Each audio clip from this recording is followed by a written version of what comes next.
pendant 10 jours, nous serons ensemble. Alors, si tout va bien se passer, ça dépendra de chacun de nous. C'est bien ça, non, chers petits amis? C'est bien ça, non? Alors, il faudrait éviter le retard. Il est vrai que la formation est gratuite, mais nous tenons beaucoup à la discipline. Média et Junior, nous ferons de la détection de fake news.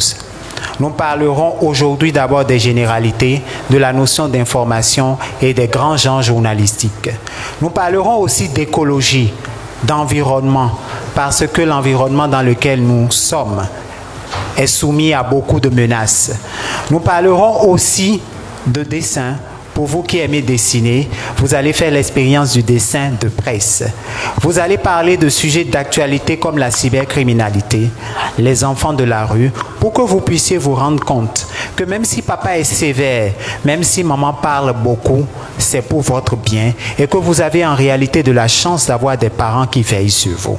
Nous parlerons aussi de droit de presse. Nous ferons beaucoup de belles expériences. Nous irons chez le douanier, nous irons faire une immersion, nous allons travailler, nous allons parler d'écriture, vous allez rencontrer des écrivains. Le programme, il est alléchant.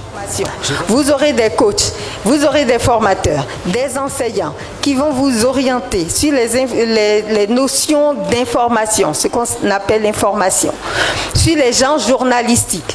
Est-ce qu'on fait du reportage? Est-ce qu'on fait de l'interview? Est-ce qu'on va sur un petit magazine? Est-ce que quand c'est en presse écrite, on écrit un billet? Comment on fait tout cela? Vous aurez à savoir dans les petits détails, dans les moindres détails, ce qu'on pourrait vous apporter. C'est quoi le journalisme? C'est la question de base. Alors, journalisme, ça vient de journal, qui est un mot de même racine que journée et que jour. Parfois, on parle du quotidien, c'est-à-dire un journal chaque jour.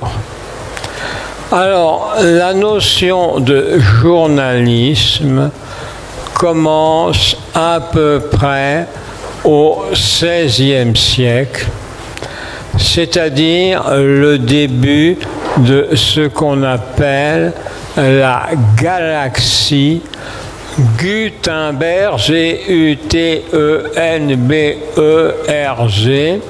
Tout ce qu'on peut dire, c'est que l'ère Gutenberg, c'est complètement fini.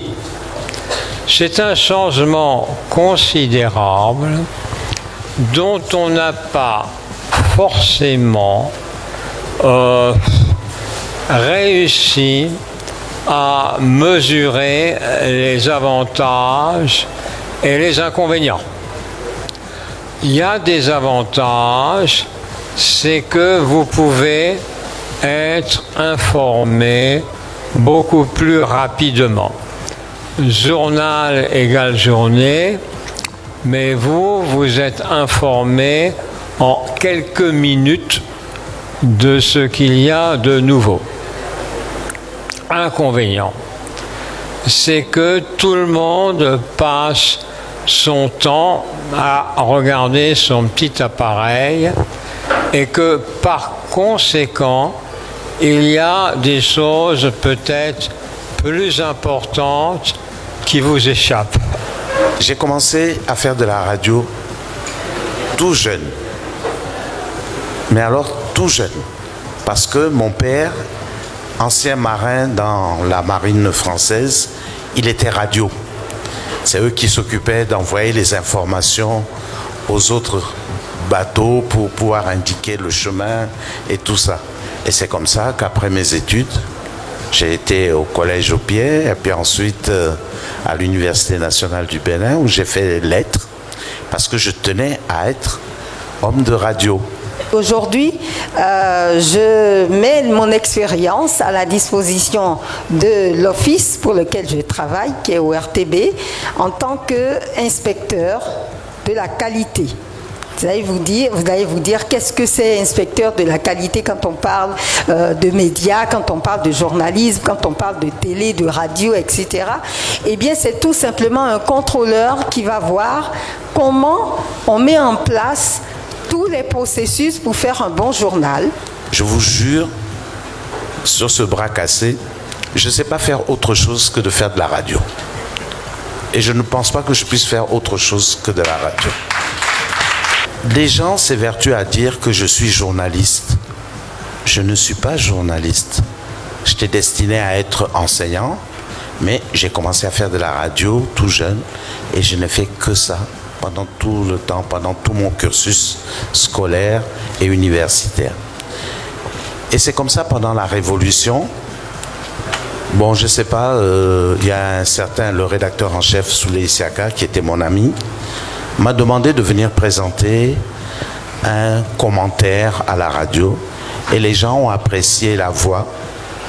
Et le ministre de l'époque, le ministre Azoïro, a dit « Ah, mais j'ai écouté la voix d'un jeune là, parmi tes jeunes là. Il faudrait me le présenter. » Et c'est comme ça que je suis rentré. Et tout de suite, on a décidé que je sois animateur à la radio. Moi, je n'avais pas l'âme d'un journaliste. J'avais l'âme d'un animateur. Je présentais des spectacles, je faisais des émissions de variété. Je m'intéressais beaucoup plus au culturel qu'à la politique dans la vie. Tout est communication. Tout est communication.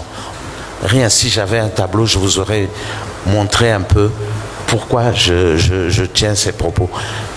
Parce que la communication, c'est quelque chose, c'est deux personnes qui communiquent. Et on fait faisons un grand cercle, voilà la communication. Il y a moi, A, je suis là, et il y a B qui est là. Et on se partage ce terrain et on échange. Donc je voudrais que vous soyez, vous aussi, des communicateurs avant d'être des journalistes. La plus grande richesse, c'est à travers les échanges. Voilà ce que je tenais à vous dire. Bonsoir tout le monde, moi c'est Rwetorosu Leslie, je passe en 4e et j'ai actuellement 12 ans et je fréquente le complexe scolaire Bethléem d'Abomey-Calavi. Ma motivation c'est de découvrir l'excellence de ceux qui nous partagent l'information et plus tard devenir docteur en mathématiques. Alors bonsoir à tous, je me nomme Bankole Roni, je passe en terminale cette année, j'ai 16 ans et ma motivation pour être ici c'est parce que j'ai toujours été motivé et impressionné par le journalisme et j'aimerais faire du journalisme mon métier du futur. Je m'appelle Kade Stéphanie, je passe en première, je viens de l'école Saint-Mathieu 2, j'ai 15 ans. Je suis passionnée des médias et j'aimerais apprendre plus sur ce métier. Et mon rêve, c'est de devenir informaticienne. Je m'appelle Daniel Calvin, je suis élève au complexe scolaire Sainte-Félicité. Je passe en 3e et j'ai 14 ans. Ma motivation aujourd'hui, c'est d'apprendre les bases au métier de journalisme, même si ce n'est pas forcément le métier que j'aimerais faire dans le futur, et aussi améliorer mon éloquence, parler en public sans avoir forcément peur du regard des autres. Bonsoir à tous, je m'appelle Adjibade Alimatou, je suis dans ma 12e année, je suis à l'école Sainte-Félicité de Godomé. Je suis ici parce que le directeur de mon école m'a proposé de faire cette formation au cas où je voudrais être journaliste, mais ma profession officielle c'est la gynécologie.